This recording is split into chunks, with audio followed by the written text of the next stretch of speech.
भाई अभी बात कर रहे थे कि क्या आप हिंदी में समझ पाएंगे या फिर नेपाली तर्जुमा करना पड़ेगा, अर्थात ट्रांसलेशंस करना पड़ेगा, अर्थात परिवर्तन करना पड़ेगा आदि। हाँ, ये बात हम जानते हैं कि हो सकता है कुछ आपको दिक्कत हो सकती है जब हम परमेश्वर के वचन को लेकर के आते हैं, लेकिन हमें ये बात मालूम है आपको कोई भी दिक्कत नहीं होगी। कोई भी मरकुस 11 उसके 7वें यानी मार्क 11 and 17 वर्स हम परमेश्वर के वचन को कोट करके लेकर के चलेंगे। और यदि आपके पास समय है तो आज मरकुस 11 को 17। हाँ, मरकुस 11 और उसका भीतर हेर्न सक्नुहुन्छ। हाँ, आपको मिल गया होगा। जब मिल जाएगा मैं बहुत कम आपसे बात करूंगा, लेकिन आपको स्वयं आज परमेश्वर के वचन से बात करनी है। यस, पढ़िए। अनि उहाँले शिक्षा दिँदै भन्नुभयो हाँ, कि यसो लेखिएको छैन, मेरो घर सबै जातिहरूको निम्ति प्रार्थनाको घर कहलाइनेछ, तर तिमीहरूले त यसलाई डाकुहरूको अड्डा बनाएका छौ। मुझे कुछ इस वचन पे तकलीफ है। क्या आपको मालूम है 17 वर्ष क्या कह रही?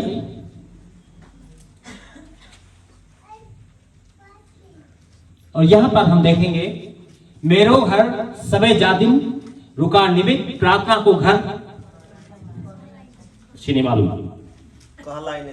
कहलाइने छ। मेरा घर, the house of the Lord, परमेश्वर का घर। क्या आपका घर ऐसा है जो प्रार्थना का घर कहलाता है? क्या आपका जीवन है ऐसा जो जैसा वचन के अंदर लिखा है? क्या तुम नहीं जानते कि तुम परमेश्वर के मंदिर हो? क्या आपका जीवन ऐसा है जब कोई आपसे कहे या किसी से कहे कि आपका जीवन सचमुच और आपके जीवन के अंदर हमें परमेश्वर का आत्मा दिखाई देता है, या आपके कामों के द्वारा परमेश्वर का आत्मा दिखाई देता है, क्या परमेश्वर की वाणी सुनाई देती है? क्या आज ऐसा है? आप कितने प्रतिशत अपने आप को नंबर देंगे? 10, 20, 50, 100? क्या कहेंगे? कति नंबर दिने अरे? आप अपने आप को क्या मार्क्स देंगे? तपाईको जीवन प्रार्थनाको घर छ, कति % तपाईले जिम्मा लिनुहुन्छ अरे? यीशु इस पृथ्वी की पर था, उसने कहा मेरे तेरे घर की धुन खाए जाती है। धुन क्या है? मैं धुन की बात नहीं कर रहा हूं, मैं दीमक की बात नहीं कर रहा हूं। धुन, झील, परमेश्वर की महिमा, परमेश्वर का कार्य, जिस प्रकार से यीशु ने कहा। और यहां पर यीशु कहता है कि तुम्हें स्मरण होना चाहिए कि मेरा घर प्रार्थना का घर कहलाएगा। आप यहां पर क्यों आते हैं? ये साप्ताहिक आराधना है, जहां तक मैं जानता हूं। आप प्रत्येक सप्ताह यहां पर क्यों आते हैं? आप अपने घर में हो सकते हैं, आप अपने गांव में प्रार्थना कर सकते हैं। अभी भाई ने अनाउंस किया कि हम यहां पर आराधनाएं कर रहे हैं, आपके घर में आराधना कर रहे हैं। यस, यही तो वार्तालाप यीशु और उस सामरी स्त्री से हुआ। तुम कहते हो यहां पर आराधना होनी चाहिए, तुम कहते हो यहां पर आराधना होनी चाहिए, और तुम तो कहते हो यरूशलेम में ही आराधना होनी चाहिए। लेकिन यीशु कहता है हां, वो समय आता है जब सच्चे आराधक पिता की आराधना हर जगह करेंगे। लेकिन क्या इसका इंपॉर्टेंस जो यीशु ने कहा मेरा घर प्रार्थना का घर कहलाएगा, क्या या इसका महत्व कमजोर हो जाएगा या कम हो जाएगा? नहीं, नहीं, नहीं। आखिर क्यों यीशु जा रहा था वहां पर? यीशु क्यों पहुंचा? क्या उसने कह दिया नहीं, आपको प्रार्थना के लिए परमेश्वर के भवन को जाना उचित नहीं है? आइए हम चलेंगे, पुराने नियम से लेकर के नए नियम तक जाएंगे। पहला समूह 1 अध्याय उसकी 7 में।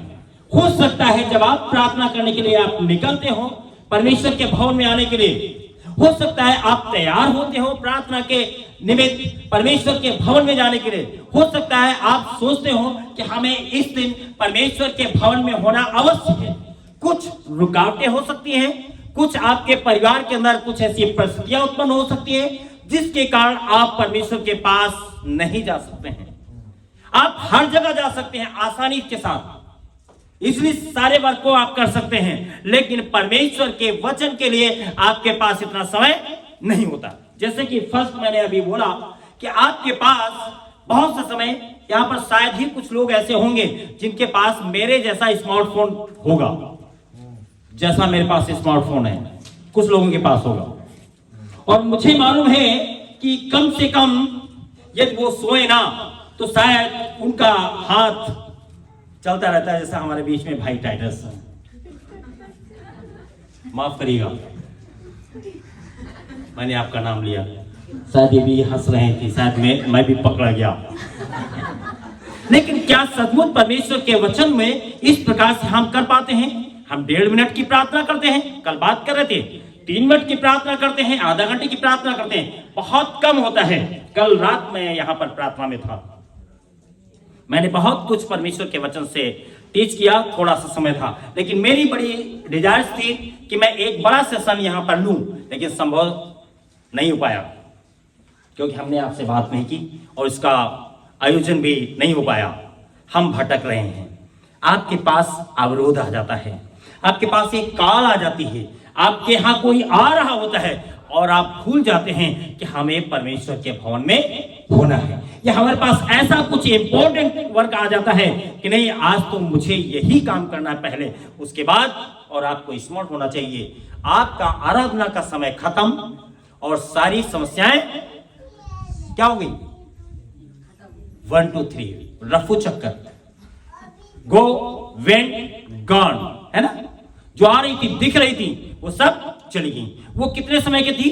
वो केवल आपके प्रार्थना आराधना अर्थात परमेश्वर के भवन में जब आप प्रार्थना करने के लिए आते हैं, केवल उतने समय तक के लिए ही थी। कुछ परिस्थिति हो सकती हैं आपके परिवार की, आपके पड़ोसी की, आपके घर के लोगों की। कह सकते क्या चाहते हैं? आखिर इन लोगों को हो क्या गया है? सुबह बहुत जल्दी अर्ली मॉर्निंग उठना, प्रार्थना करना, तैयार होना और एक्साइटेड होकर के प्रभु के भवन के जाना, और अभी भी ये बीमारी में है, अभी भी दुख में है, अभी भी गरीबी में है, अभी भी समस्याओं में है, अभी भी आंसुओं में है, अभी भी निराशा में है, अभी होपलेस है, अभी जॉबलेस है, अभी पॉवर्टी में है, कर्ज के नीचे हैं। पर क्या हो रहा है? और शायद ऐसी परिस्थिति थी। पहला समय यस 1 अध्याय उसकी 7 में सुनिएगा। पहिलो शमूएल 1 अध्यायको 7, फर्स्ट शमूएल 1 उसकी 7 वर्ष। यस, सालसालै यस्तो हुन्थ्यो जब हन्ना परम प्रभुको भवनमा जान्थिन्, तिनकी सौताले तिनलाई रुवाएर ओ क्या ऐसा भी लिखा है? खाने बनाउन्जेल इख्याउँथिन्। आप गलत तो नहीं पढ़ रहे हैं? आपने 7 आप गलत तो नहीं जा रहे हैं? क्या हुआ? ये तो रोज जा रही है, वो तो रोज जा रही है, कुछ भी कर नहीं रही है, कोई भी काम इसके पास नहीं है। क्या करना है इसके पास? सिर्फ एक ही काम है, यहां पर लिखा हुआ है, वह तो प्रतिवर्ष ऐसा ही करता था, और जब हन्ना यहोवा के भवन को जाती थी तब परीना उसको चिढ़ाती थी। ओ, हो सकता है आपके घर की भी ऐसी ही अवस्था हो सकती है। आप परमेश्वर में आ तो रहे हैं, लेकिन घर की परिस्थिति आपको रोक रही है। क्योंकि आप कहां पर जा रहे हैं? आप थिएटर में नहीं जा रहे हैं, आप परमेश्वर के भवन को जा रहे हैं। और यहां पर यह स्त्री जो नम्र है, जो दीन है, चुपचाप दोनों कानों से सुनती थी। क्या करती थी? कोई बता सकता है? एक कान से सुनती थी और एक कान से निकाल देती थी, और उसे सिर्फ एक ही काम था कि मुझे परमेश्वर के भवन को जाना है। नेक्स्ट आगे पढ़ेंगे थोड़ा सा। हाँ, तिनका पति एल्कानाले तिनलाई भन्थे, हन्ना तिमी किन रोइरहेकी छौ र हाँ। केही पनि खाँदिनौ, तिमी किन यति दुखी पर छौ? वहां पर क्या हुआ? कुछ हुआ। क्या करती? निराश थी, टूट रही थी। रोई रही थी। अपोजिशन उसको मालूम था कि किस प्रकार से मेरी सौतन, किस प्रकार से मेरा पति, किस प्रकार से मेरा एटमॉस्फेयर, किस प्रकार से मेरा घराना मुझको परेशान करता है, तंग करता है, टीच करता है। लेकिन फिर भी वो उदास होकर के क्या कर रही थी? कुछ भी हो, मैं तो यीशु के पास जा रही हूं, मैं तो यीशु के पास जा रही हूं, मैं तो परमेश्वर के भवन को जा रही हूं। कुछ भी हो, आपको मालूम होगा नए नियम में एक स्त्री है, वह सेवा टहल किया करती थी परमेश्वर के भवन में आकर के, और उसके अंदर एक दुष्टात्मा थी, और वो यहां तक दुष्टात्मा ग्रसित किए हुए थी उस स्त्री को कि वो कुबड़ी हो गई थी।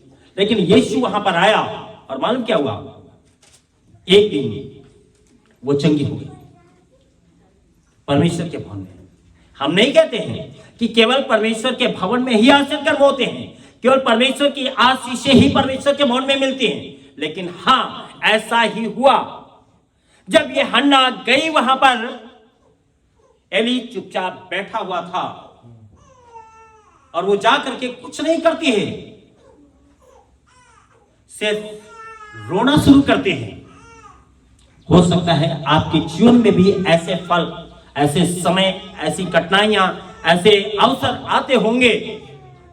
आपने सोचना शुरू होगा, क्या होगा कि हम किसी को बताने वाले नहीं हैं, और आप क्या करते हैं? आप अकेले उस वेदना को उंडेल देते हैं। और हन्ना ने शायद ऐसा ही किया। तब क्या हुआ? एली ने कहा कि शायद आज ये होशो हवास में नहीं है, लेकिन इसने क्या जवाब दिया कि अपनी दासी को तुच्छ न जान, मैंने आज अपनी बात को उंडेल दिया है, अपने मन को उंडेल दिया है। और मालूम एली ने क्या कहा? परमेश्वर तुझे मुंह मांगा वरदान दे, और उसने उसकी सुन ली। परमेश्वर ने अपने भवन में, और दाऊद उस बात को कहता है, जब मैं परमेश्वर के पास गया तब उसने मेरी सुन ली। और आप तो जानते हैं, हम आगे बढ़ेंगे। उसने जब सुन ली तो कुछ काम और हुआ। इसी के 3 अध्याय उसकी 3री आयत को पढ़ना शुरू करें। हाँ, इसी के 3 अध्याय उसकी 3री आयत को। समुएल चाहिँ परमेश्वरको सन्दुक भएको परम प्रभुको मन्दिरमा सुतिरहेको थियो, परमेश्वरको बत्ती निभेको थिएन। और परमेश्वर ने जब उसको ब्लेस किया, हन्ना को ब्लेस किया, हन्ना ने अपनी जिम्मेदारी को निर्वहन किया, अपनी जिम्मेदारी को उसने पूरा किया, और उसने उस बच्चे को परमेश्वर के सेवक के पास छोड़ दिया। और यहां पर अब समूएल एक छोटा बालक है, उसका डेडिकेशन किया जा चुका है, और अब परमेश्वर उससे बात करना चाहता है। अब परमेश्वर उसको अपनी सेवकाई के लिए अलहदा करना चाहता है। अभी भाई ने एक बात कही, मुझे मालूम है कि जो बच्चों की सभा है, बच्चे लोग हैं जिनको हम प्रशिक्षित कर रहे हैं, उनको अलहदा किया जाए, अलग किया जाए कि उनकी सभा हो सके। बहुत से ऐसे लोग होंगे यहां पर जो बच्चे नहीं रहे और यीशु के पास आए। लेकिन अच्छी बात तो यह है, यदि आपको परमेश्वर बचपन से चुनता है तो इससे बड़ी बात और कुछ नहीं हो सकती। और परमेश्वर ने समूएल को वहां पर चुना और बुलाया। पढ़े। हाँ, तब परम प्रभुले समुएललाई बोलाउनु भयो। हाँ, समुएलले जवाब दे, म यही छु। हाँ, अनि दकुरेर एली कहाँ गएर तिनले भने, हाँ, तपाईँले मलाई बोलाउनु सोचने भयो। लगा समूएल कि शायद मुझे एली पुकार रहा है, मेरा प्रभु पुकार रहा है। वो नहीं जानता था कि परमेश्वर कौन है। और हमें ये भी बात अच्छी रीति से मालूम होना चाहिए, कई बार जब हम दर्शन को देखते हैं, कई बार जब हम परमेश्वर के वचन को सुनते हैं, तब हमें समझ में नहीं आता। अभी मैं कुछ देर पहले भाई से अपने दर्शनों का जिक्र कर रहा था जो आज रात मैंने यहां पर देखे। और यदि मैं परमेश्वर के वचन को ठीक से वर्णन करूं तो आज सभी सेवक इस बात को कह रहे हैं, इस दुनिया का अंत निकट है।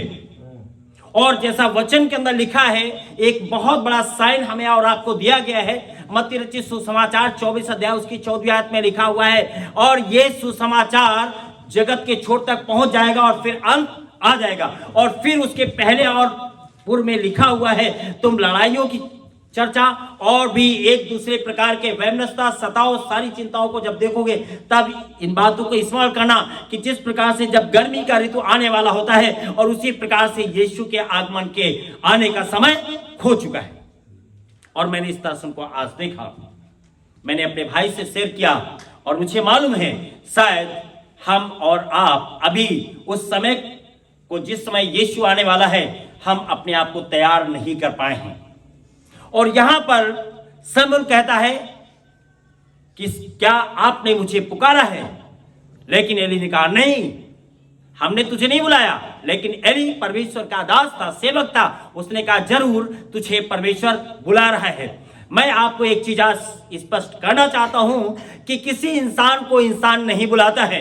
हाँ, यदि परमेश्वर उसको प्रकाशन देता है तब परमेश्वर उसे अपने दास के द्वारा, अपनी दासी के द्वारा, अपने प्रिय लोगों के द्वारा उसे कॉल करता है। लेकिन बुलाने वाला कोई और नहीं, बुलाने वाला केवल परमेश्वर ही है। जैसा कि परमेश्वर ने अपने वचन में कहा है, मुझे मालूम है अच्छी रीति से कि हम बहुत योग्यता के कारण नहीं बुलाए गए। हमारे बुलाने वाला कोई और नहीं, हमारे बुलाने वाला, हमें बुलाने वाला, आपको बुलाने वाला, और प्रत्येक उस व्यक्ति को जो अपनी सेवकाई को छोड़ करके, अपने कामों को छोड़ करके, अपने जीवन को यहां तक कि अयोग्य जान करके, योग्य नहीं अयोग्य जान करके यीशु के पास आता है, उसको बुलाने वाला सिर्फ एक ही है और उसका नाम यीशु है। और यहां पर एली ने कहा, ठीक, प्रभु तुझे बुला रहा है, तू खड़ा हो जा। और मालूम क्या हुआ, उसने अपने जीव को समर्पित किया। लेकिन हम और आगे बढ़ेंगे, आखिर क्या है आगे। दूसरा इतिहास उसके 6 अध्याय उसके 18वें अध्याय में, हाँ सुनेगा, यहाँ पर एक बहुत बड़ी बात है। हाँ, दूसरा इतिहास उसके 6 अध्याय सुनेगा, पढ़े सुरु से 6 अध्याय उसके 18वें अध्याय। तर के परमेश्वर साँच्चै नै मानिससित पृथ्वीमा बस्नुहुन्छ र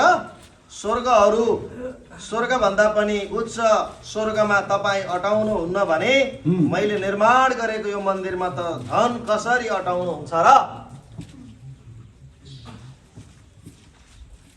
कभी आपने सोचा है, लिखा तो है कि मेरा घर प्रार्थना का घर कहलाएगा। आप अपनी प्रार्थना को किस हद तक और किस रीति से लेकर के आते हैं, अपनी भेंटों को किस प्रकार से लेकर के आते हैं, क्या कभी आपने सोचा है? मालूम है,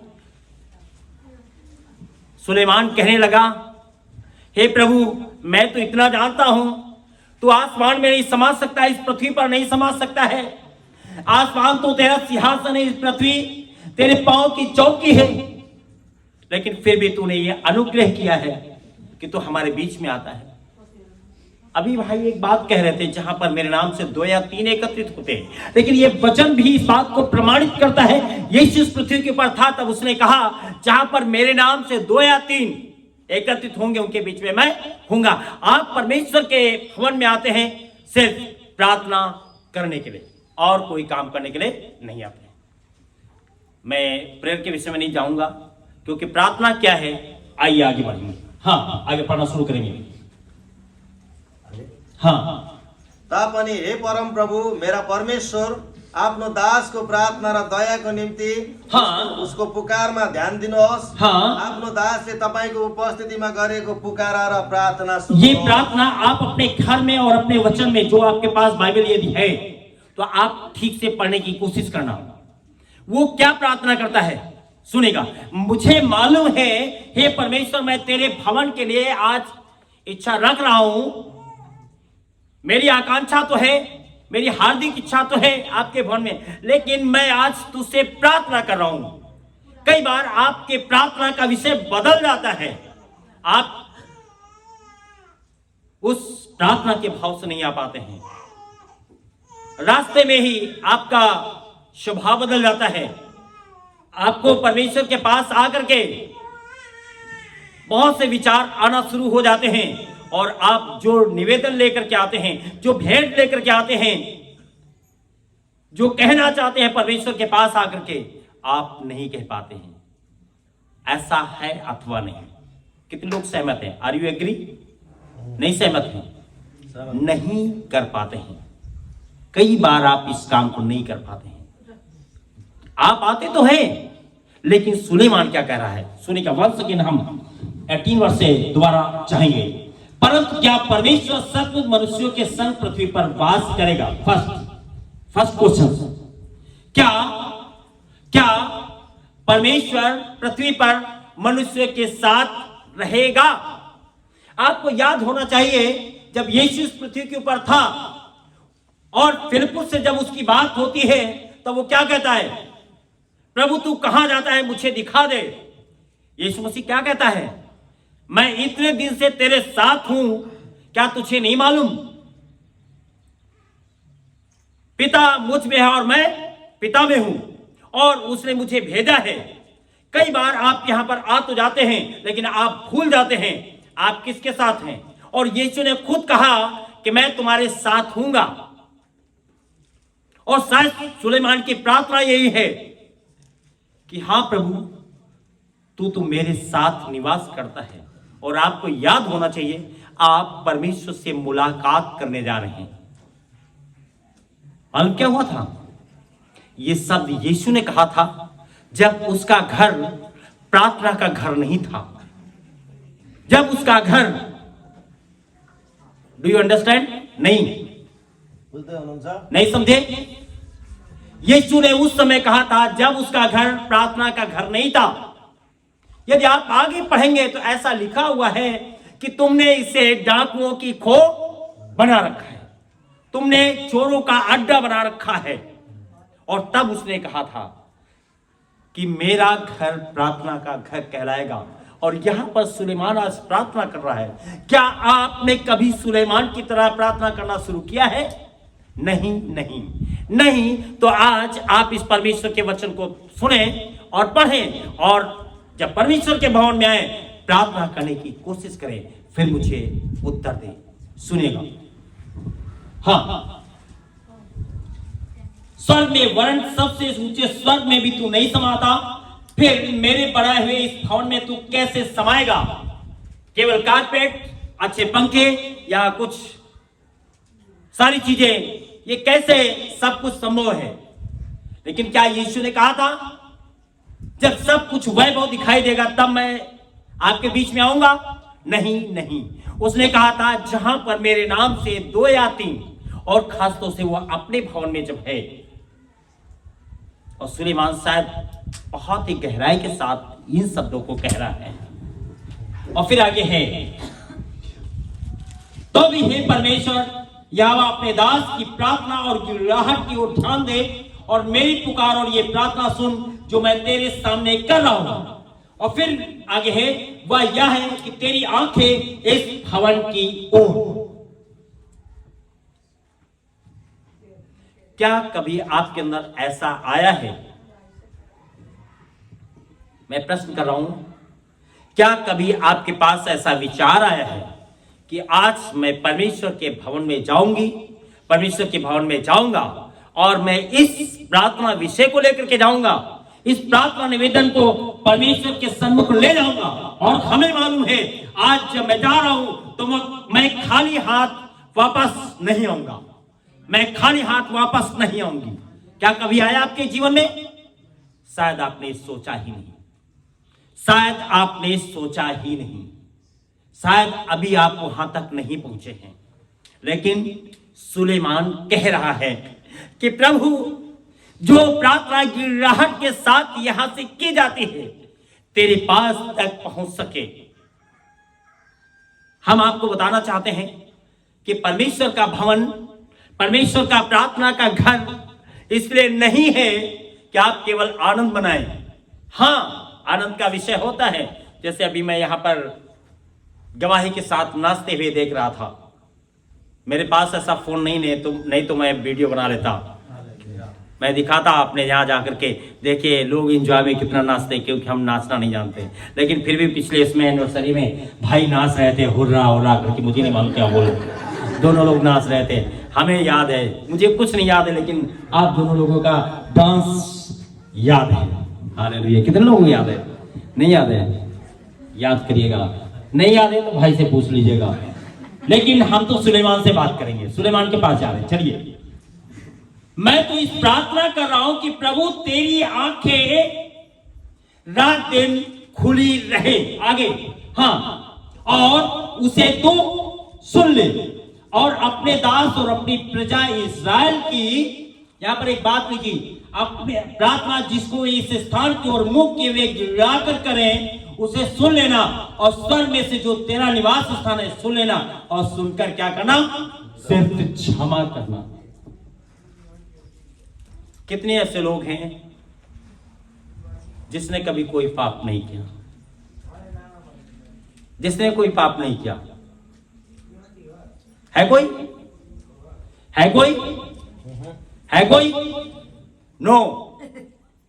बाइबल इस बात को बताती है, सबने पाप किया है और सब परमेश्वर की महिमा से रहित है। यह परमेश्वर का वचन बताता है। और लेकिन एक काम करना कि प्रभु जब तेरे भवन में आकर के कोई भी व्यक्ति क्षमा मांगता है तो उसे तू क्षमा करना। क्या मालूम है आपको, जब यीशु से मुलाकात हुई थी उस सामरी स्त्री से, दो सामरी स्त्री का जिक्र है बाइबल के अंदर। एक तो उसने कहा, हाँ मेरे पास कोई नहीं है, क्योंकि यीशु ने कहा था जा अपने पति को बुला ला। उसने कहा मैं तो बिना पति के हूं। यीशु ने कहा ठीक तू कहती है, क्योंकि जितने भी आज तेरे जीवन में आए वो सब तेरे पति नहीं थे। कितनी दुख भरी बात है। कुछ छिपा नहीं रह गया, सब कुछ नंगा हो गया। और एक ऐसी स्त्री का जिक्र है इस परमेश्वर के वचन में कि सबने उसे व्यवस्था के अनुसार, जो मूसा की व्यवस्था थी उसके अनुसार दंड देना चाहा, लेकिन जब यीशु ने पूछा ठीक है व्यवस्था क्या बताती है कि आपको क्या करना चाहिए इस पाप के प्रति, सबने एक ही बात कही, ये व्यवस्था में लिखा है। उसने कहा ठीक है, आप व्यवस्था का पालन क्यों नहीं करना चाहते हैं? और आपको शायद स्मरण है, यीशु जब इस पृथ्वी के ऊपर आया तो उसने व्यवस्था की एक एक बात को उसने पूरा किया। और उसने अपने वचन में कहा है, पढ़ लीजिए मत्ती रचित सुसमाचार में, वो कहता है कि मैं व्यवस्था को खत्म करने के लिए नहीं आया हूं, परंतु मैं व्यवस्था की एक एक बात को पूरा करने के लिए आया हूं। और जब तक मैं एक एक बिंदु को, एक एक आज्ञा को पूरा ना कर दूं, तब तक ये परमेश्वर का वचन कभी कमजोर होने वाला नहीं। और आज क्या कह रहा है सुलेमान? कह रहा है प्रभु तू प्रार्थना सुन लेना। किसकी? मेरी? नो, मेरी नहीं। वो जो इस प्रार्थना के घर में आए तो उसकी प्रार्थना सुन लेना। कितने लोग आज सुबह ये प्रार्थना की कि प्रभु आज जब आराधना का दिन है, जब लोग आते हैं आपसे मुलाकात करने के लिए, आपसे प्रार्थना करने के लिए, आपसे कुछ पाने के लिए, आपसे कुछ मांगने के लिए, प्रभु आप उनकी सुधि लेना, उनकी सुनना। क्या कितने लोगों ने आज सुबह प्रार्थना की होगी? की थी, सुबह हो चुकी, दोपहर है। क्या कोई बता सकता है मुझे? शायद कुछ लोगों ने, शायद कुछ लोगों ने, आपने आने के लिए सोचा जरूर था यहां पर आने के लिए, लेकिन आपने शायद ऐसी प्रार्थना नहीं की होगी कि प्रभु ये आवश्यकता मेरी नहीं है, परमेश्वर ये मांग मेरी नहीं है, ये निवेदन मेरा नहीं है, ये तो उनका है। नहीं, पर सुलेमान इस प्रार्थना को कर रहा है। जब वो प्रार्थना कर रहा तो कुछ हुआ, सुनेगा। जब आप प्रार्थना करेंगे तो कुछ होगा। आपको याद होगा मैंने एक बात कही थी सितंबर में कि मैं चाहता हूं कि आने वाले समय में जब मैं दोबारा आऊं तो हमारे पास इससे ज्यादा बड़ी सेवकाई हो। कितने लोगों की स्मरण है? नहीं याद है? नहीं याद है? ठीक है, अपनी मेमोरी में थोड़ा जीबी बढ़ा लीजिए। मुझे नहीं मालूम जीबी क्या होता है, लेकिन मैं थोड़ा बोल लेता हूं। Memory power. क्या? मेमोरी पावर बढ़ा लीजिएगा। और उसके बाद नहीं है तो किसी से चिप डलवा दीजिएगा अपने दिमाग में, ताकि आपको परमेश्वर का वचन स्मरण रहे। आमीन, है ना? ओके, पहली आयत से पढ़ेंगे, साथ उसकी पहली आयत से सुनेगा। पहली और दूसरी आयत पढ़ेंगे। जल्दी से। दूसरा इतिहास। हाँ, दूसरा इतिहास, यही दूसरा इतिहास 7 अध्याय उसकी पहली और दूसरी आयत। जब हाँ। सोलोमनले यो प्रार्थना गरिसके, अब सुलेमान प्रभु के पास है, घुटनों पर है। स्वर्गबाट आगो झर्यो, His king, वो राजा है, आगोले लेकिन उसके साथ कोई नहीं है, वो अकेला है। वो अकेला है, प्रार्थना कर रहा है। और जब वो प्रार्थना कर चुका और बहुत सा प्रार्थना आराधना हो चुकी तो कुछ हुआ, पढ़िएगा। हाँ, आगो झर्यो र आगोले होम बलि, जब सुलेमान ये प्रार्थना कर चुका तब स्वर्ग से आग ने गिरकर होम बलियों तथा अन्य बलियों को भस्म गर्यो। भस्म कर दिया। हालेलुया।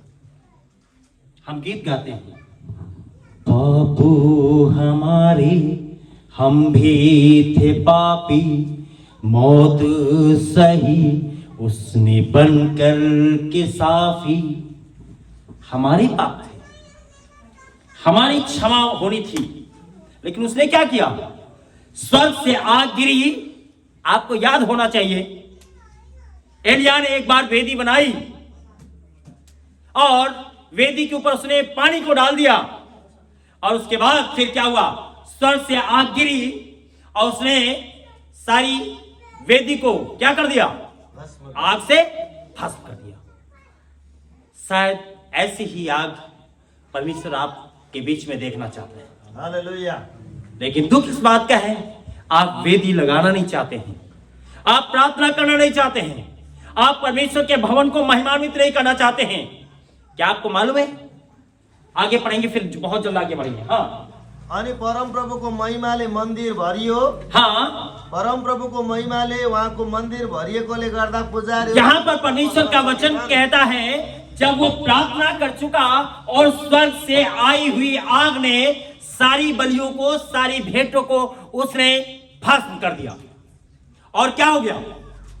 और परमेश्वर का जो भवन था वो परमेश्वर की उस ग्लोरी से, परमेश्वर के उस महिमा से भर गया। ओ,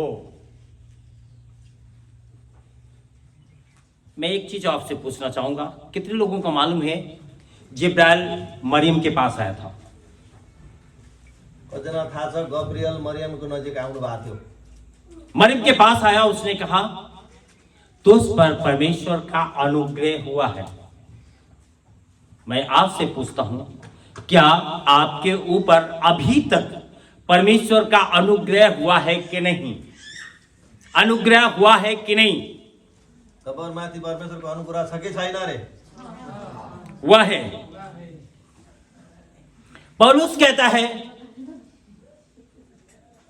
मेरे सामने समस्या है, लेकिन वहां पर वो कहता है, परमेश्वर मेरा अनुग्रह तेरे लिए बहुत है, पर्याप्त है, काफी है। लेकिन क्या कभी आपने ये महसूस किया है, व्हाट इज द ग्रेस? आखिर ग्रेस है क्या? आखिर ये अनुग्रह है क्या? आप डिफिनेशन करें, आप परिभाषित करें एक एक लेटर्स को लेकर के। G for glory, R for reward, A for authority, C for crown, E for earth. आपको क्या मिला? क्या छूटा है? मुझे आप बताइए, क्या छूटा आपके पास? आपको परमेश्वर ने ग्लोरी दी है, महिमा दी है। उसने आपको हर एक वस्तु दिया है, और अच्छी बात तो यह है, उसने आपको इस पूरी पृथ्वी पर के लिए उसने कहा है कि पवित्र आत्मा तुम्हारे ऊपर आएगा, क्योंकि मरियम ने कहा था कैसे संभव होगा। लेकिन प्रेरितों के काम 1 उसकी 8वें आयत में ऐसा लिखा हुआ है, 8 वर्स लिखा हुआ है, the Holy Spirit come down and you witness for the on the world earth, यानी इस पृथ्वी के छोर तक तुम मेरे गवाह होगे। सोचिए, क्या चाहिए आपको? अवार्ड चाहिए? क्राउन चाहिए? क्या चाहिए आपको? क्या चाहिए? आपके पास कुछ भी तो नहीं। लेकिन इस पृथ्वी पर जब यीशु था, उसने कहा पहले तुम उसके धर्म और राज की खोज करो, सारी वस्तु तुम्हें मिलती हुई चली जाएंगी, क्योंकि आपके ऊपर परमेश्वर का अनुग्रह हुआ है और यह अनुग्रह आपके पास है। फिर भी क्या कर रहे हैं? ओह, आई एम नॉट हैप्पी, हमारे पास ये आशीष नहीं है, है ना? आप लिस्ट बनाइए आज अपने घरों में जाकर के, आज आपके पास क्या नहीं है, आपको किस चीज की आवश्यकता है। एक सूची बनाइए, लिस्ट बनाइए कि आपको किस चीज की आवश्यकता है। आप निवेदन लिखिए कि परमेश्वर मैं इस बात के लिए निवेदन कर रही हूं, फिर मुझे बताइए। आप डायरेक्टली मुझसे नहीं मिल सकेंगे, लेकिन खुदा के दास हैं, ये आपकी बात मेरे पास तक पहुंचाएंगे।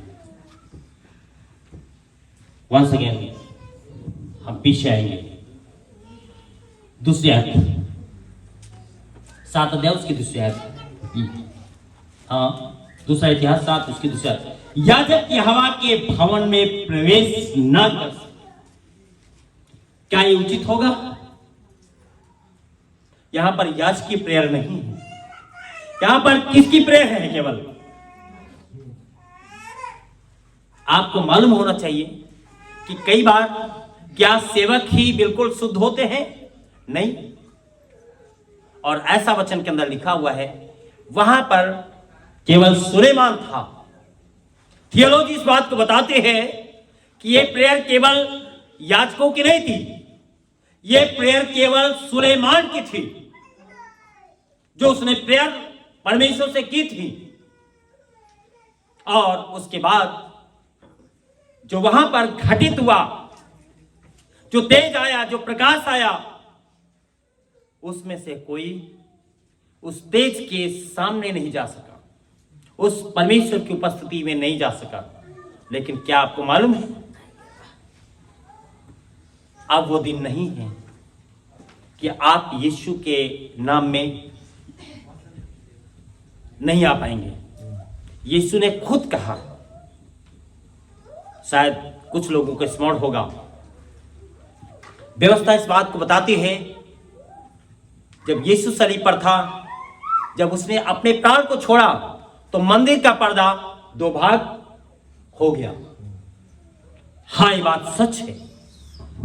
आदम और परमेश्वर के बीच में जो दूरी थी, उसको यीशु ने सलीब पर खत्म कर दिया। हालेलुया। और अब आदम परमेश्वर के पास आसानी के साथ जा सकता था। क्यों? क्योंकि यीशु ने उस दाम को हमारे लिए अदा कर दिया है। और उसी ने कहा, जहां पर मेरे नाम से 2 या 3 एकत्रित होंगे, उनके बीच में मैं हूंगा। और उसी ने कहा, मेरा घर प्रार्थना का घर कहलाएगा। और जब ऐसा हुआ तो दूसरे हाथ में याजक परमेश्वर के भवन में प्रवेश नहीं कर पाए। क्यों? महिमा लेगा, क्योंकि यहोवा का तेज परमेश्वर के भवन में बढ़ गया था। और फिर क्या हुआ, जब आग गिरी और यहोवा का तेज भवन पर छा गया, तब सब इस्राएली देखते रहे और फर्श पर झुककर अपना अपना मुंह भूमि को ओर किए हुए दंडवत किया और यो कहकर यहोवा का धन्यवाद किया। क्या मालूम है आपका विषय क्या है? वहां पर एक बहुत अच्छी बात लिखी, वर्ष लिखी है, पढ़े आप। परमेश्वर भला हुनुहुन्छ, उहाँको प्रेम सदा। परमेश्वर भला है, परमेश्वर भला है और उसकी करुणा सदा की है। और दाऊद तो यूं गाता है, उसकी करुणा सदा की है, उसकी करुणा सदा की। मैं आपसे पूछना चाहता हूं, आपके जीवन में ये करुणा कब तक है? 1 साल तक के लिए, 2 साल तक के लिए, 15 साल तक के लिए, 20 साल तक के लिए, या कब तक के लिए? क्या आपको बता सकता है? ये करुणा, ये महिमा, ये तेज, ये आशीषें, ये वरदान, ये प्रतिज्ञा हमेशा के लिए। लेकिन दुख मुझे कहना पड़ रहा है, यशायाह की पुस्तक में यूं लिखा है, बैल किसको जानता है? चरनी को, अपनी चरनी को जानता है। लेकिन परमेश्वर के लोग परमेश्वर के भवन को नहीं जानते हैं। और कहीं समय देना उचित है, लेकिन परमेश्वर के भवन के लिए समय देना उचित नहीं। और कहीं खर्च करना उचित है, लेकिन परमेश्वर के भवन में खर्च करना उचित नहीं है। ओ दुख भरी बात है। क्या आपको मालूम है, जिब्राइल जब जकरिया के पास आया और वो क्या कर रहा था, उसके नाम में एक चिट्ठी निकली थी कि आज तेरी बारी है, तू परमेश्वर के सन्मुख भेंटों को अर्पित करे, परमेश्वर के सामने जाकर के प्रार्थना करे। और जब वो प्रार्थना कर ही रहा था तब जिब्राइल वहां पर आया और क्या हुआ, वो जगह परमेश्वर के तेज से भर गई और क्या शब्द हुआ, तेरी प्रार्थनाएं सुन ली गई हैं, तेरी प्रार्थनाएं सुन ली गई हैं। दाऊद तो कहता है परमेश्वर के पास जब मैं गया तो उसने मेरी सुन ली और मुझे हर एक भय से उसने क्या किया, निर्भय किया। और तभी तो वो कहता है नाचूंगा गाऊंगा दीवाना बन जाऊंगा। वो नाचता है परमेश्वर के लिए, गाता है परमेश्वर के लिए। और शायद आपको मालूम है, नहीं मालूम तो याद रखें, सबसे ज्यादा स्तुति के गीत आराधना किसने की है बाइबल के अंदर, कोई बता सकता है? दाऊद ने। भजन संहिता 1 अध्याय से लेकर के 150 कितने अध्याय तक किया? कति अध्यायसम्म भजन सङ्ग्रहमा दाउदले आराधना गरे? मुझे देखना पड़ेगा, मैं आपको गलत ट्रैक पे नहीं ले जा रहा हूँ, क्योंकि भैया लेके जाते हैं। जब हमें कई बार ले गए हैं, पिछली बार आए थे तो ये मुझे पत्थरों के उसमें लेके गए थे, कहते भैया इधर पुल नहीं है, इसमें से होकर जाना पड़ेगा। हैं? कई बार हमें भी ध्यान रखना पड़ता है कि सही बात मैं आपको ले जा रहा हूँ, ऐसा तो नहीं तो एक पत्थर पे आप पाँव रखे, पत्थर हिल जाए, उसके बाद आप गिर जाए और फिर ये जैसे साथ में हो तो डिस्को करते हुए जाएंगे, मेरे लिए तो बड़ा मुश्किल है। और फिर वचन के अंदर लिखा हुआ है वहां पर, और क्या आपको एक बात और मालूम है, मैं लास्ट की ओर चल रहा हूं, यीशु इस पृथ्वी के ऊपर आया, उसने सेवकाई काम किया। जब सेवकाई शुरू की तो उसने परमेश्वर के भवन में जाकर के पहली घोषणा की।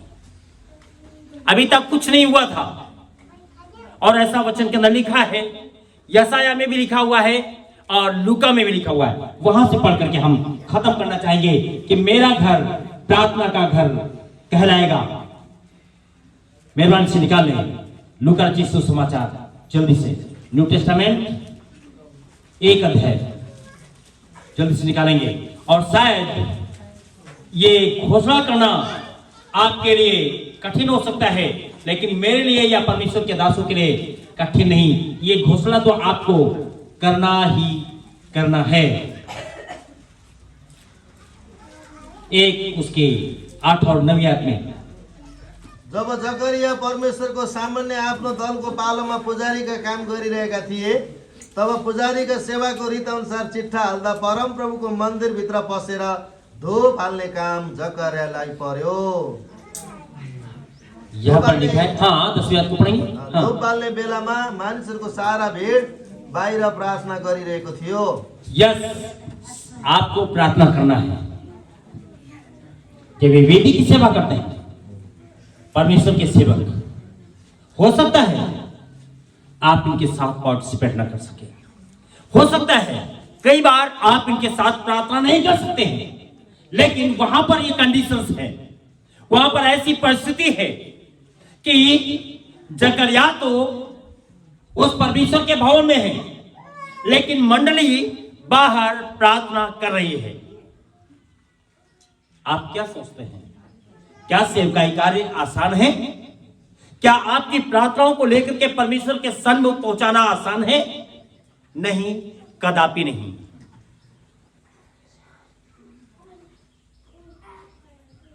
अभी हमने आपसे कहा, व्यवस्था इस बात को बताती है, महायाजक प्रतिवर्ष अपनी कौम के सारे पापों के प्रायश्चित हेतु मेमने का लहू लेकर के कटोरे में वो वेदी के पास जाता था और कहता था, हे परमेश्वर, अपने इस मंडली के सभी लोगों के पापों के प्रायश्चित हेतु ये लहू अर्पित है। और एक सेवकाई थी याजक और महायाजक के बीच में, और शायद यही है जकरिया के सामने। लेकिन मंडली वहां पर प्रार्थना कर रही थी और जकरिया यहां पर प्रार्थना कर रहा था, और तभी ये शब्द आया, तेरी प्रार्थनाएं सुन ली गई। सुलेमान ने क्या किया? केवल अपने लिए प्रार्थना की? नहीं। क्या सेवक अपने लिए केवल प्रार्थना करता है? नहीं नहीं। क्या आपको मालूम है, आप चाहते हुए भी परमेश्वर के घर में प्रवेश नहीं कर सकते हैं। भजन संहिता 15 अध्याय में लिखा हुआ है, हे परमेश्वर, तेरे तंबू में कौन रहेगा? तेरी कलीसिया में कौन रहेगा? तेरे पवित्र स्थान में कौन बसने पाएगा? कौन रहने पाएगा? आप में से और हम में से किसी के पास ये ताकत नहीं है, ये हिम्मत नहीं है कि हम परमेश्वर के सिंहासन के पास जा सकें। यदि वो सिंहासन पर बैठ जाए और आप उसके सामने जाएं, तो आपके पास ये औकात नहीं कि आप उसका सामना कर सकें। और यहां पर लिखा हुआ है दूसरा इतिहास में कि जब ये प्रार्थना हुई तो जो याजक थे, जो लोग थे, वो भूमि पर मुंह के बल गिर पड़े, क्योंकि परमेश्वर का तेज वहां पर था। और आप भी परमेश्वर के सामने खड़े नहीं रह सकते। लेकिन यीशु जब इस पृथ्वी के ऊपर आया, जब उसने अपनी सेवकाई आरंभ की, 4 अध्याय निकाले, लूका 4, उसके 8वें और 9वें को पढ़ना शुरू करेंगे। हाँ, और ये काम आपको करना ही पड़ सकता है। येशूले त्यसलाई जवाब दिनुभयो, हाँ, लेखिएको छ, तैले परमप्रभु आफ्नो परमेश्वरलाई दण्डवत गर्नु, हाँ, उहाँको मात्र सेवा गर्नु। हाँ, लिखा है परमेश्वर की ही आराधना करनी है। ठीक है, परमेश्वर की ही आराधना करनी है। और वहां पर एक परीक्षा है, और परीक्षाएं भी आपके जीवन में आ सकती हैं। हम ये नहीं कहते हैं। यीशु के सामने परीक्षा हुई, यीशु की परीक्षा हुई, हर एक सेवक की परीक्षा होती है, और हम आगे बढ़ेंगे। अब जब उसने सेवकाई कार्य करने के लिए आगे कदम रखा, तो 18 वर्ष को पढ़ना शुरू करेंगे। 4 उसकी 18 है। परमप्रभुको आत्मा म माथि छ, किनभने गरिबहरूलाई सुसमाचार सुनाउनका निम्ति उहाँले मलाई अभिषेक गर्नु ये भएको छ। पहला प्रचार है यीशु का, पहला प्रचार है यीशु का। क्या उसने कहीं पर बैठ करके उसके पहले प्रचार किया? नहीं। उसकी परीक्षा हो चुकी है, वो परीक्षा में पास हो गया है। और यदि आप पीछे के हिस्से को पढ़ेंगे तो ऐसा वचन के अंदर लिखा है, जब शैतान उसके सामने से चला गया, तब कौन आया? कोई बता सकता है कौन आया? मुझे आपको वहां पर ले चलना पड़ेगा।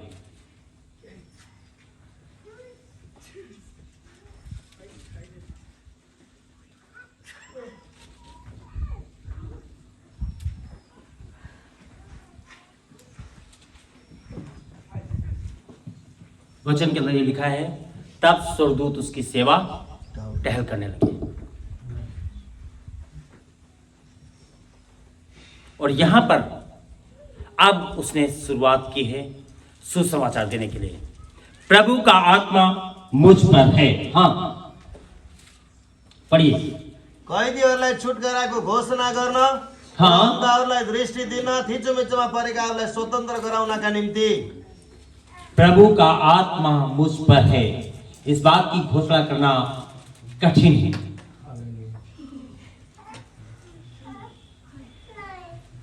लेकिन इसके पहले मत्ती रचित सुसमाचार 4 उसकी 11वीं आयत में, जल्दी से पढ़िए। मैंने क्या कहा था उस बात को आप नोट कर लें। तब दियाबोलस उहाँलाई छोडेर गए र स्वर्गदूतले आएर उहाँको सेवा टहल यहां पर गरे। लिखा है, जब शैतान उनको छोड़ करके चला गया, अब किसका काम शुरू हुआ? किसका काम शुरू हुआ? स्वर्गदूत। स्वर्गदूतों का काम शुरू हुआ। क्या आपने कभी अपने जीवन में नोटिस किया है कि आपके जीवन में परमेश्वर का आत्मा काम कर रहा है या कोई और? मैं आपके विश्वास को परखना चाहूंगा। मैं एक चीज आपको बता दूं, परमेश्वर भी आपको परखता है, परमेश्वर भी मुझको परखता है, और मनुष्य भी आपको परखता है और हमें परखता है। लेकिन कोई और भी आपको परखता है, कोई बता सकता है? नहीं परखता है। अभी आपने देखा है, नहीं, स्वर्गदूत नहीं परख रहे हैं, शैतान भी आपको परखता है। कौन परखता है? शैतान भी आपको परखता है कि आप यीशु में हैं अथवा नहीं, आप यहां पर क्यों आए हैं। अच्छी बिरयानी बना लेते हैं? नहीं बनाते? नहीं, बनाना शुरू करें। यदि आपको बिरयानी खानी है तो हमें इनसे बोलना पड़ेगा, भैया अपने लोगों को अच्छी बिरयानी बना करके खिलाना शुरू करिए। कैसे फ्राई करनी है, कैसे क्या करना है, कैसे खिलाना है, सर्व करने के लिए तो अच्छी बात है, कोई भी दे सकता है, लेकिन सर्व करने का भी मामला है। वहां पर क्या हुआ? अब यीशु के पास क्या बिरयानी आ गई? अब तो 40 दिन उसकी परीक्षा हो चुकी, लेकिन वहां पर लिखा है स्वर्गदूत आए और उसकी सेवा टहल करने लगे। लेकिन खाना क्या खाया हमें नहीं मालूम, आपने क्या खाया हमें नहीं मालूम। हो सकता है आपकी प्रार्थना ऐसी हो कि कितनी जल्दी प्रार्थना खत्म हो, आज 2 बजने वाला है, आज क्या है, ब्रेकफास्ट में तो कुछ किया नहीं, लंच में भी कुछ किया नहीं, 2 तो बजने वाला है, अब तो मुझे जल्दी से जल्दी क्या करना चाहिए? भोजन करना चाहिए, अच्छा होना चाहिए। यीशु ने क्या अपेक्षा करी थी? मुझे मिले अच्छी बिरयानी, शैतान ने तो दिखा दिया अच्छी रोटी आ जाएगी स्वर्ग से, लेकिन यीशु ने जब इस पृथ्वी पर था उसने कहा रोटी मैं हूं, है ना? कहा कि नहीं कहा? रोटी मैं हूं। और इस समय उसको रोटी की आवश्यकता थी, लेकिन यहां पे सेवा टहल करने लगे। बस आगे चलेंगे हम लोग, यही शाम हो जाएगी, शाम तक हम आपसे बात करते रहेंगे। यस 18 लूका में चलेंगे दौड़ के, 4 उसके 18वें में। हाँ,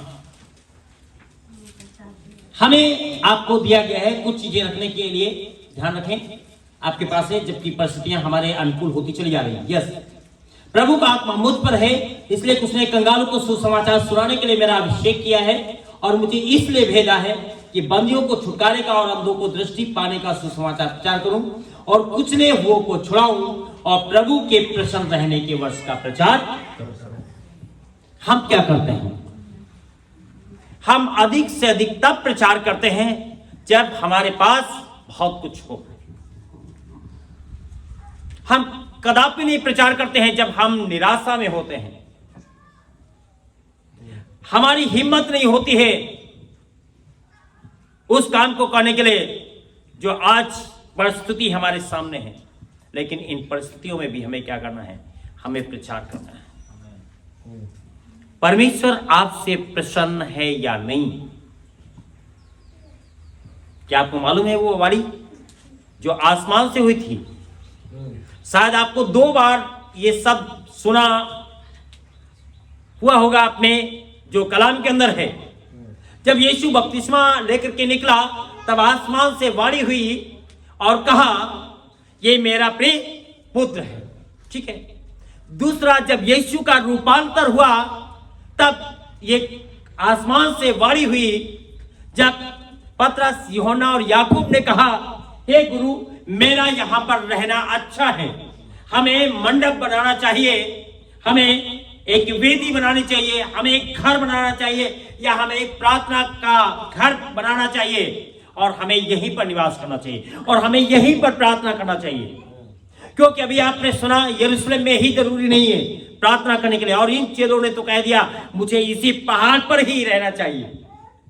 लेकिन आसमान से ये वाणी हुई, ये बात आई, ये मेरा प्रिय पुत्र है और तुम इसकी सुनो। आप यहां पर क्या करने आते हैं? खत्म करना चाहेंगे। परमेश्वर के भवन में क्या करने आने के लिए तैयार होते हैं? क्या करने के लिए आते हैं? क्या करने के लिए आते हैं? कोई बता सकता है? यहाँ के गर्न आउनुहुन्छ? क्या करने के लिए आते हैं? नहीं मालूम। हम उसकी सुनने के लिए आते हैं। क्या?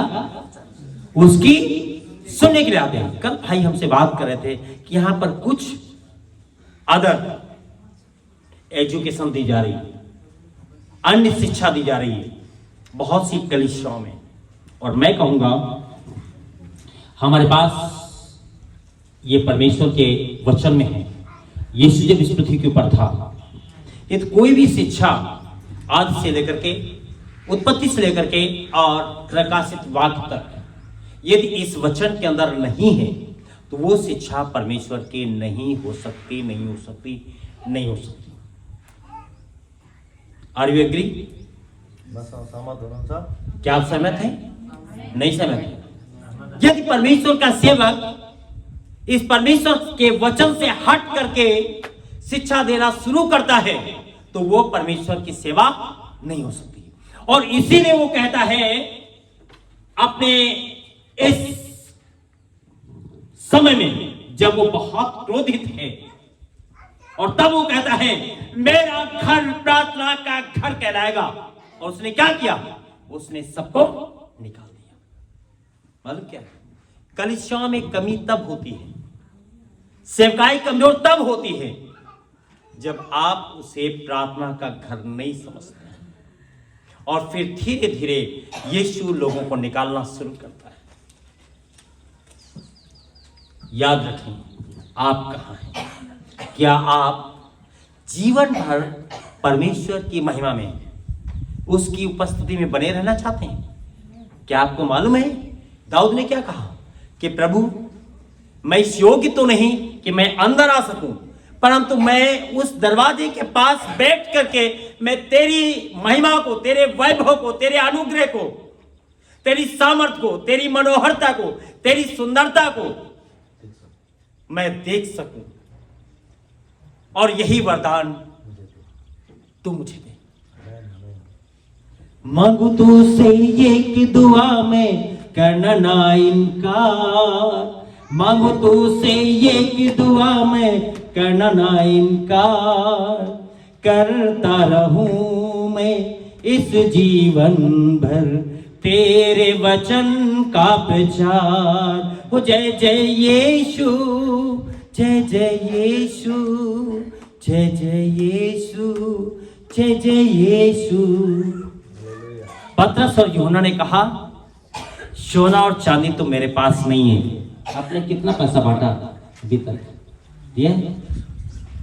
नहीं दिया? देना शुरू करें।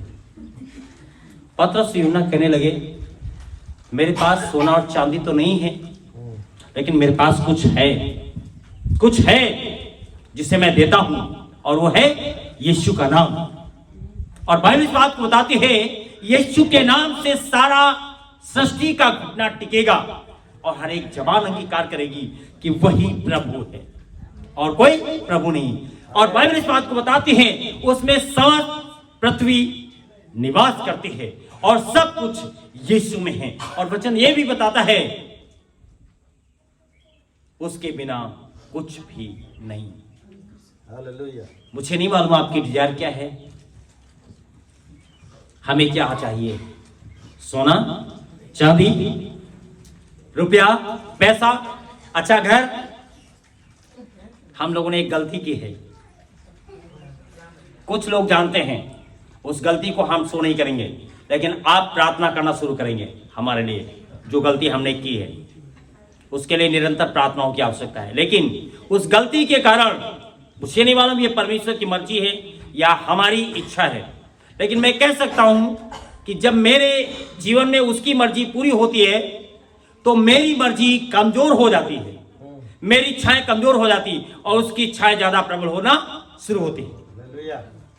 हो सकता है आप अच्छी नौकरी मांग रहे हो सकता है आप अच्छा परिवार मांग रहे हो सकता है आप अच्छी प्रॉपर्टी मांग रहे हो सकता है आप अच्छा चर्च मांग रहे हो सकता है आप एक अच्छा घर मांग रहे हो सकता है आप एक अच्छी जीविका मांग रहे हो जिसमें सब कुछ आपके पास हो। लेकिन मैं तो सिर्फ एक ही बात कहूंगा, चाहूं ना मैं सोना चांदी ना कोई उपहार, चाहूं ना मैं सोना चांदी ना कोई उपहार, मुझको जो मिल गया तेरा प्यार। हो जय जय यीशु, जय जय यीशु, जय जय यीशु, जय जय यीशु, हो जय जय यीशु, जय जय यीशु, जय जय यीशु, जय जय यीशु। आज एक बैच गया है कुछ दिन पहले यरूशलेम। मैं उस यरूशलेम की बात कर रहा हूं जिसका जिक्र मैंने अभी किया है कि सुलेमान ने जो भवन बनवाया था, जहां पर उसने प्रार्थना की है, अभी आपके सामने आज पूरी दुनिया से लोग जा रहे हैं उस परमेश्वर की महिमा का दीदार करने के लिए। हालेलुया। ये भी एक ऐसा स्थान बनने पाए। हमारी प्रार्थनाएं हैं कि लोग आए। हम भारत से आ गए, अमेरिका से भी आए, अन्य राष्ट्रों से लोग आए। क्या आप चाहेंगे? क्या आप चाहेंगे? बाइबल इस बात को बताती है, मेरी आंखें इस पर लगी रहेंगी, मेरी आंखें इस पर लगी रहेंगी। आइए प्रार्थना करें। Thank you. हमारे जी प्रभु, हम आपके छोड़ के पास आते हैं आज के दोपहर प्रभु खुदा